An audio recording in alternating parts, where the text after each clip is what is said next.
A young couple surrounded by friends and family stands before a cake. The color, hidden by the frosting, will determine the gender of their child, or so they think. The excited chatter dies down to hushed whispers as a single slice is pulled. A nuclear bomb detonates. People and party platters evaporating together in the blinding light of the inferno. A beautiful pink mushroom cloud hovers over the ashes of the gender reveal party. Congratulations!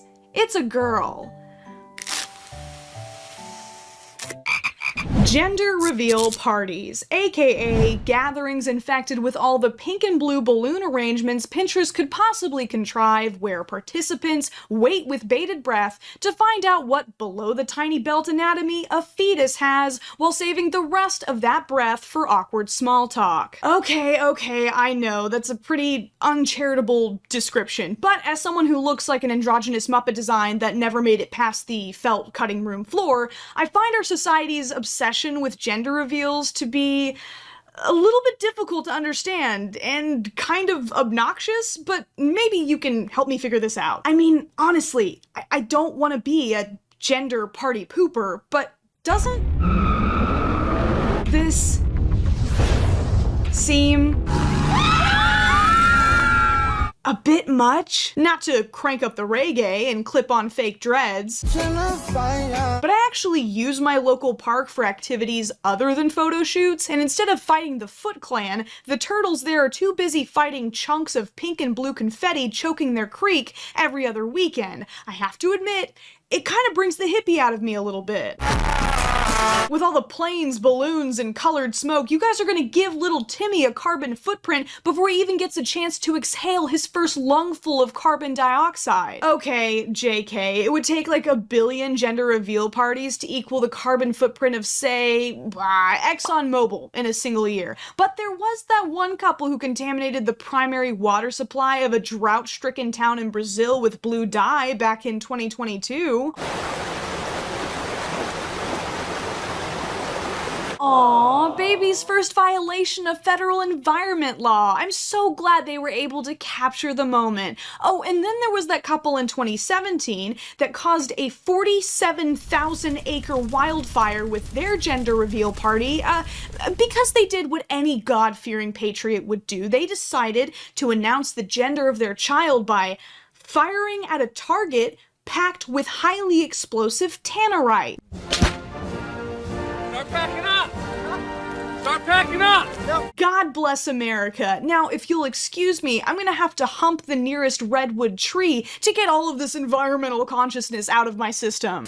But before we continue, I'd like to take a second to talk about today's sponsor, Bellesa. If you're looking to have a little fun in the bedroom that doesn't lead to a gender reveal party, then I have exciting news for you. Right now, Bellesa and I are teaming up to do a massive spicy toy giveaway. We are literally sending out free vibrating toys and gift cards for toys to everyone who signs up using the link in my description. Bellesa is a bi-women sexual wellness company with a mission to empower everyone to embrace, explore, and celebrate their sexuality. And they want you to enjoy your toys for as long as possible, which is why they have an official dog policy. If your dog destroys your toy, they will send you a new one if you send them a picture of your dog, which seems like a pretty fair trade to me. Bellesa products are exclusively made from medical grade silicone that is 100% body safe and body fun. I really love how they come in these super compact, colorful cases, which is way more convenient and discreet than keeping them in the cardboard packaging most toys come with, or loose in a drawer for your grandmother to find. If you want a peek of what's inside, you're just gonna have to click the link in my description to see for yourself. Bellesa will send you a free vibrating toy or a gift card for toys if you sign up for my giveaway using the link in the description.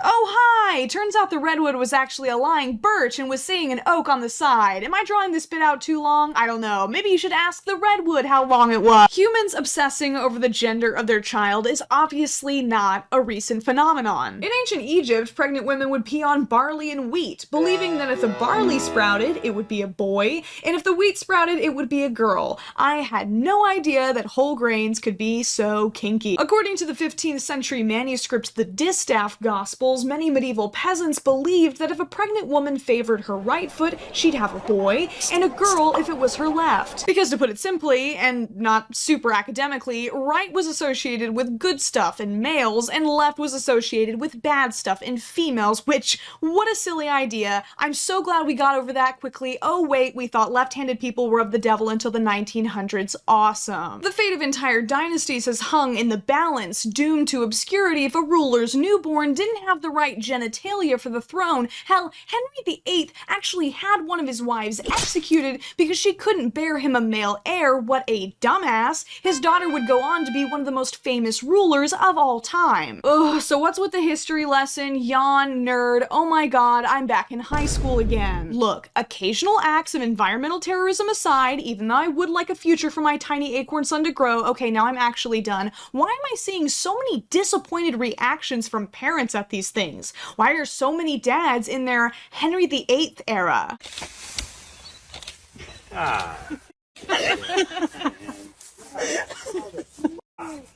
You having a baby brother or baby sister? Teaching your daughters a brand new word that stomping around swearing is an appropriate reaction to disappointment, and that their little sister is going to be less valued by you because she's female? Wow. Who says men can't multitask? Another girl. No, we haven't. Another girl. Look. It's cute. Another girl. Told you.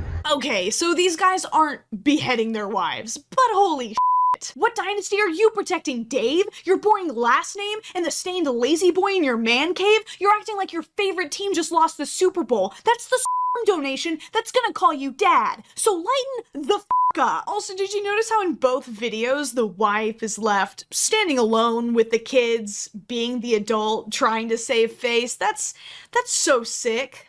Love that. I'm shocked at the amount of comments I've seen excusing this behavior, saying that if a couple already has X amount of girls or Y amount of boys, they're allowed to throw a hissy fit over X and Y chromosomes. I finally got my son after 3 girls. My husband had 4 girls before he finally got his boy. My dad had 6 girls before his boy. 3, 4, 6? So what? People aren't Pokemon. You don't gotta birth them all. You guys are acting like you're opening blind boxes and are pissed you got duplicates. These aren't toys for your shelves. These are unique, individual human beings. It seems to me that this obsession with having a male child is a very ego-related thing for these types of men, much like the kings of old. And you can see this in their behavior when they do get the boy they want, ignoring the woman carrying their child to celebrate themselves. Alright ladies, now it's your turn, because apparently a lot of y'all are really weird about this gender reveal stuff too.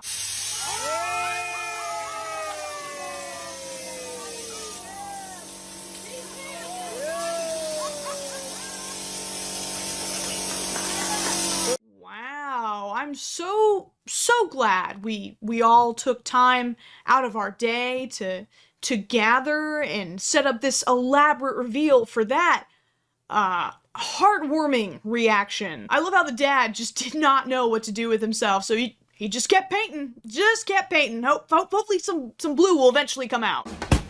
Oh my god! That looks so sad. My God.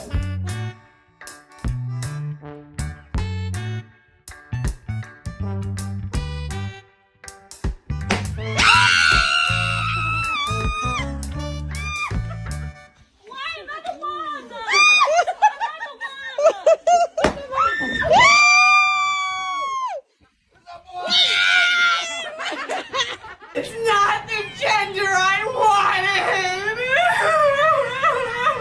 So, should we go ahead and head out, or...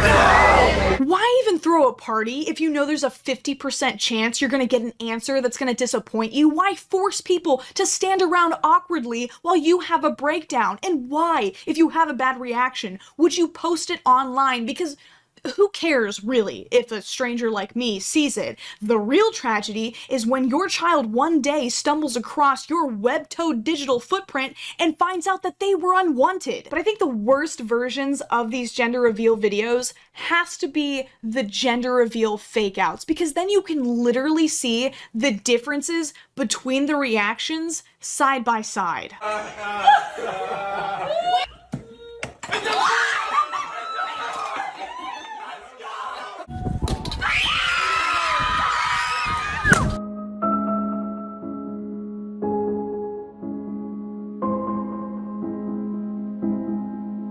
Yikes. While society's obsession with a fetus's gender is old, the way we think about gender reveal parties today was first popularized by a woman named Jenna Karvanidis, who celebrated the birth of her daughter by cutting into a cake and revealing pink icing back in 2008. After she posted it on her blog, it became a massive trend that has quickly devolved into the monster we have now. In an interview in 2019, Jenna admitted that she thought gender reveal parties had gotten completely out of control, and that people should just celebrate the birth itself. I disagree though. I think we should all stop having babies and start stockpiling canned goods in preparation for the impending apocalypse. I've seen the movies. Good luck sneaking past zombies with a crying infant. But seriously, I saw many posts that insisted that gender disappointment is valid and should be normalized, and if you are someone who has experienced genuine emotional distress over this, then I am truly sorry. But maybe we should do a little self-examination. For example, a man gets upset because he's having a little girl. Why? Because he has preconceived notions of who that little girl is going to be, and he's not interested in that person. The boy he could have had might have ended up more feminine and preferred spending time with mom, while the little girl on the way might be more interested in, what do men like?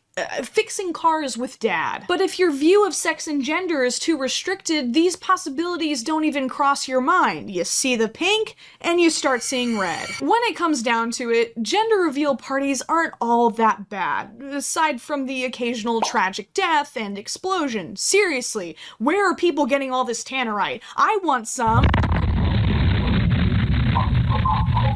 I guess what's actually frustrating is the reactions and assumptions people have after the reveal. Oh, it's a girl? Here's all this pink stuff. Oh, it's a boy? Here's all this blue stuff. Before a child is even born, everyone but them has decided if they like dolls or dinosaurs, if they like trucks or, Housewife Simulator. So we live in a world where a person is treated very differently depending on their gender, therefore gender disappointment is valid. Actually, still no, because a child doesn't exist to fulfill your expectations, gender-related or otherwise, to be your mini-me or to inherit your throne. They're just a brand new person who didn't ask to be here, trying to navigate the world for the first time like everyone else. So cherish them and celebrate them, no matter what their gender is. Maybe this problem is deeper than an individual parent's selfishness. Maybe it has more to do with the gender divides we uphold as a society and the antiquated way we view children's roles within the family unit. But, ugh. That sounds really complicated and hard to fix, so let's just cut the cake. As a quick reminder, make sure to check out today's sponsor, Bellesa, using the link down below, and yeah, without further ado. Wait, what? Green? What the hell does green mean?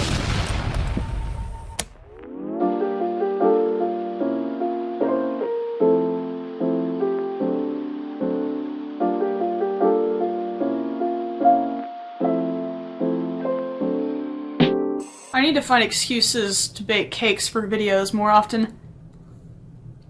Oh.